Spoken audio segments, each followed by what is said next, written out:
Certificado en programa de liderazgo estratégico basado en valores por el Centro Internacional de Estudios Estratégicos con el Dr. José Batista.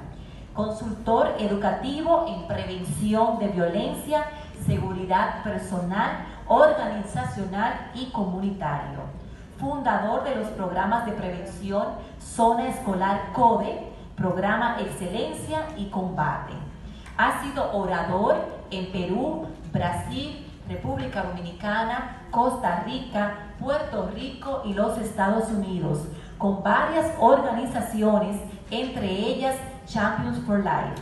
Sus programas, proyectos y trayectoria le han reconocido con un máster iberoamericano de excelencia educativa y doctorado en filosofía de la educación por el Consejo Iberoamericano de Excelencia Educativa. Recibamos a Máster Fernando Camareno.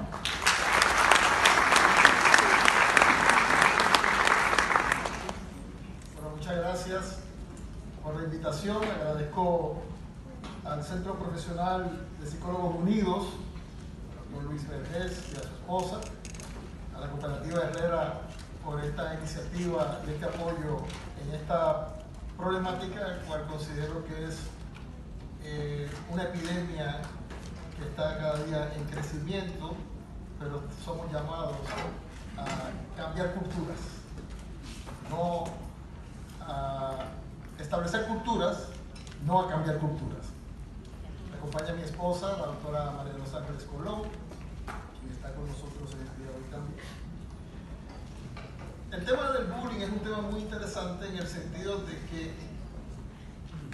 existe ya mucha información que no había tal vez hace 20 años atrás, cuando decidí ser un portavoz acerca de llevar el mensaje en donde se pudiese evitar el sufrimiento que se causa a través del bullying. En el 1987 tuve la oportunidad, 1997 hubo una masacre en los Estados Unidos que se llamó la masacre de Columbine.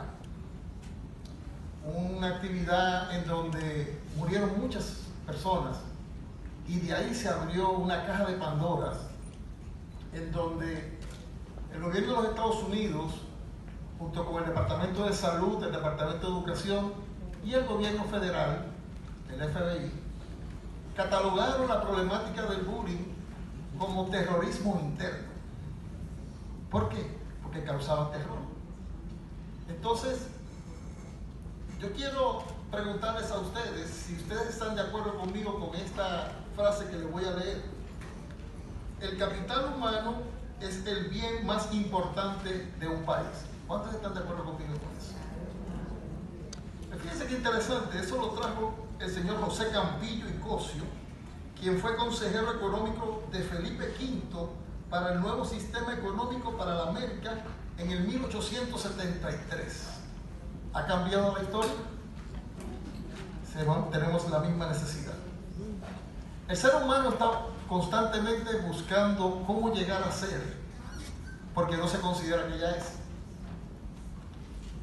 Entonces, es en esa búsqueda que el ser humano depende de encontrarse en quién es. Tenemos un problema grave, y es que no sabemos quiénes somos.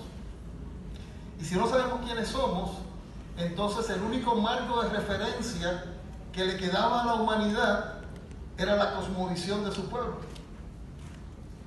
Antes se podía definir quién era un buen dominicano, quién era un buen japonés. Inclusive dentro de la República Dominicana, la cosmovisión de las mismas ciudades, quién era santiaguero, quién era de la capital, ¿cierto? Pero ¿qué tenemos hoy en día?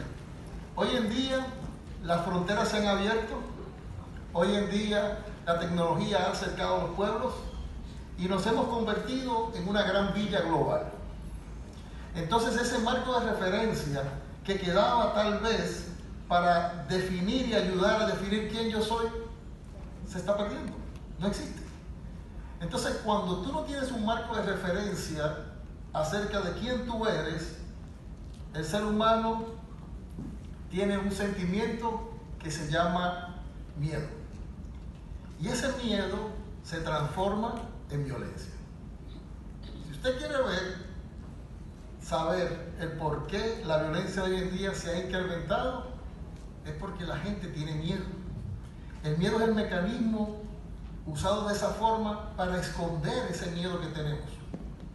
Entonces, cuando se habla del tema del bullying, el bullying es un punto dentro de un gran círculo, dentro de una problemática que se llama violencia, en este caso en el escenario de la violencia escolar.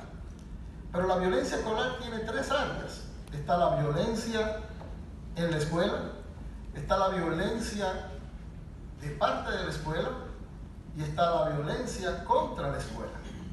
Son tres áreas en donde se da una dinámica de unos personajes en donde se encuentra, número uno, el bullying, número dos, la víctima, número tres, los observadores, lo que le llaman en inglés los bystanders. Entonces es interesante que todas las dinámicas y las iniciativas que se han hecho para combatir el área del bullying ha sido de manera punitiva y todo enfocado en contra de ¿quién? Del bullying. Pero ¿sabe qué? El bullying en sí mismo es una víctima. Características de una persona que es bully: es un niño que ha sido abusado, o un niño que está siendo abusado, o un niño que vive en un entorno de completa hostilidad y violencia. Y tiene mucho miedo, y por ese miedo, tratando de esconderlo, busca a quien le parece él que es más débil para buscar esa identidad que no encuentra en él. Entonces, cuando tenemos un escenario como este, tenemos que hacer iniciativas que no solamente vayan en contra del bullying, sino que seamos más proactivos en buscar cómo podemos fomentar el desarrollar comunidades escolares seguras y en paz. No me gusta hablar del tema del bullying cuando hablamos en contra del bullying, porque el bullying es una víctima. Y no solamente el bullying es una víctima, los padres del bullying, porque nos preocupamos cuando somos los padres de la víctima. Pero ¿y qué cuando nosotros somos los padres que nos llaman y dicen, mira, tu hijo está abusando? Esa noticia casi nadie la quiere esperar. Entonces, ¿cómo podemos buscar la manera? Yo llevo desde 1999 trabajando con este tipo